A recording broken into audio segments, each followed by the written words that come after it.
গতকাল রাতে আমার এক ইঞ্জিনিয়ার বন্ধু কল করেছিল, সফটওয়্যার ইঞ্জিনিয়ার। গলাটা শুনেই বুঝলাম মনটা খুব খারাপ। ও বলছিল, দোস্ত আর ভালো লাগে না রে, এই রোজ সকালে ঘুম থেকে ওঠা, জ্যাম ঠেলে বাসে ঝুলে অফিসে যাওয়া, আর রাতে ক্লান্তি নিয়ে ফেরা। মনে হচ্ছে জীবনটা শেষ হয়ে যাচ্ছে। আর কতদিন এই কর্পোরেট খাঁচায় বন্দি থাকবো বল। নিজের একটা বিজনেস শুরু করতে চাই, চাকরি ছেড়ে বাঁচতে চাই, কিন্তু বাড়ি থেকে সাফ জানিয়ে দিয়েছে, পাগলামি করিস না, মাস শেষে যে বেতনটা পাচ্ছিস ওটাই অনেক। তার ওই কথাটা শোনার পর থেকে আমার নিজের মাথাতেও এক ধাক্কা লেগেছে। হাত তোল তো দেখি, তোদের মধ্যে কতজন আছিস যারা বন্ধুদের আড্ডায় খুব হাসিস, কিন্তু রাতে একা হলে নিজের ক্যারিয়ার নিয়ে ঠিক এইভাবে ডুকরে কাঁদিস। আমি জানি এই ভিডিওটা এখন যে দেখছিস হয়তো তোর গল্পটাও হুবহু এক। আজ তোদের কোনো জ্ঞান দেব না, তোদের বান্ধবী হিসাবে কিছু বাস্তব কথা বলতে এসেছি। আমার বন্ধুর এই গল্পটা আসলে এই জেনারেশনের হাজার হাজার তরুণের প্রতিদিনের বুকের ভেতরের কান্না। একদিকে 9টা থেকে 5টার কর্পোরেট জাতাকল, মনের মধ্যে নিজের পায়ে দাঁড়ানোর স্বপ্ন,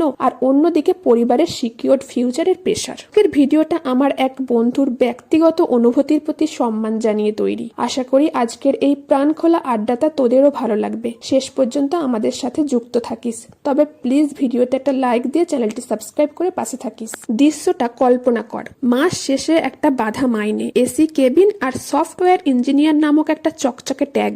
বাইরে থেকে দেখতে লাইফটা হেভি লাগে, তাই না? কিন্তু ভেতরে দম বন্ধ করা ফিলিংটা শুধু তুই আর তোর মতো কজন বোঝে। তুই যখনই বাড়িতে গিয়ে বলিস আমি চাকরিটা ছেড়ে নিজের একটা স্টার্টআপ বা বিজনেস করতে চাই, অমনি মা বাবার মুখটা শুকিয়ে যায়। তারা বলতে শুরু করে, পাগল হয়েছিস, এত কষ্ট করে পড়াশোনা করালাম এই জন্য? ব্যবসা বাণিজ্য আমাদের জন্য নয়, ওতে অনেক রিস্ক। আসলে এখানে না মা বাবাকে দোষ দিয়ে লাভ নেই। তারা যে জেনারেশন থেকে এসেছে সেখানে চাকরি মানে ছিল নিরাপত্তা, আর ব্যবসা মানে ছিল অনিশ্চয়তা। তারা তোকে ভালোবাসে বলেই তোকে কোনো বিপদে দেখতে চায় না, কিন্তু প্রবলেমটা হলো তাদের সেই ভালোবাসাটাই আজ তোর স্বপ্নের পায়ে শিকল হয়ে দাঁড়িয়েছে। তুই না পাচ্ছিস মন দিয়ে চাকরি করতে, না পাচ্ছিস শান্তিতে ঘুমাতে। এখন প্রশ্ন হলো, তাহলে উপায় কি? এক ঝটকায় তুই তোর স্বপ্নটাকে মেরে ফেলবি? একদম না। দেখ, ফ্যামিলির সাপোর্ট শুরুতে পাওয়া লাখ, আর না পেলে চল একটা প্র্যাকটিক্যাল বুদ্ধি দিই। উইকেন্ডে শনি ও রবিবার যে সময়টা তুই ঘুমিয়ে বা ঘুরে বেরিয়ে কাটাস, সেটাকে কাজে লাগা। তোকে চাকরি সামলেই শুরু করতে হবে। তোর বিজনেসের আইডিয়ার উপর পার্ট টাইম কাজ শুরু কর। চাকরি করতে করতেই একটা ইমার্জেন্সি ফান্ড বা 6 মাসের ব্যাকআপ টাকা জমিয়ে ফেল। কষ্ট হবে আমি জানি, শনি রবিবারের আড্ডাগুলো বাদ দিতে হবে। রাতে সবাই যখন ঘুমাবে